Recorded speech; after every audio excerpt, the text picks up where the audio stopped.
The recent death of M. Russell Ballard leaves a vacancy in the Quorum of the 12 Apostles of the Church of Jesus Christ of Latter-day Saints. So how will his replacement be chosen? First, here's a quick rundown on how the church leadership is structured. The church is led by 15 men called apostles. The most senior apostle is the faith's president and is referred to as the prophet. He selects 2 other men, usually fellow apostles, to be his counselors. These 3 function as the first presidency, which is the highest governing authority. The other 12 are referred to as the Quorum of the 12 Apostles and are the second highest governing body. For more on how the church is structured, watch our other video linked in the description. The Quorum of the 12 Apostles are seated according to their length of service. Ballard was the most senior member of the Quorum and served as the acting president of the body. Now this is because Dallin H. Oaks is actually the most senior apostle after Nelson and is next in line to lead the church. However, because he was chosen by Nelson to serve in the first presidency, he cannot also be the president of the Quorum of the 12. Jeffrey R. Holland is likely to be the next president of the Quorum due to his seniority.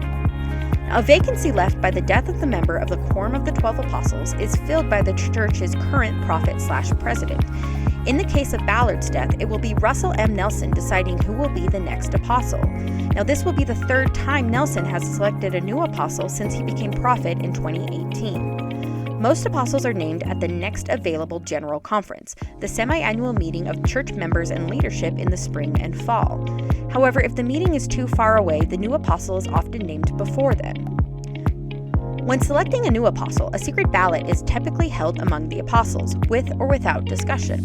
Results are then forwarded to the church president. The president can then accept the recommendation or make his own choice. The new apostle selected by the president doesn't have to come from within the current high-level church leadership. Before becoming an apostle, for instance, Nelson was a heart surgeon, and Oaks was a Utah Supreme Court justice. However, the choice is frequently from the ranks of the sitting general authorities, and they are usually in their 50s or 60s. According to the church's website, quote, apostles are chosen through inspiration by the president of the church, sustained by general membership of the church, and ordained by the first presidency and the Quorum of the 12 Apostles by the laying on of hands.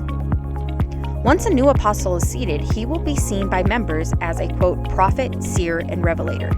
He will be a full-time executive of the multi-billion-dollar church. He will oversee vast resources, departments, and tasks, as well as give sermons and visit church membership around the world. Being an apostle is a lifelong commitment, only ending in death.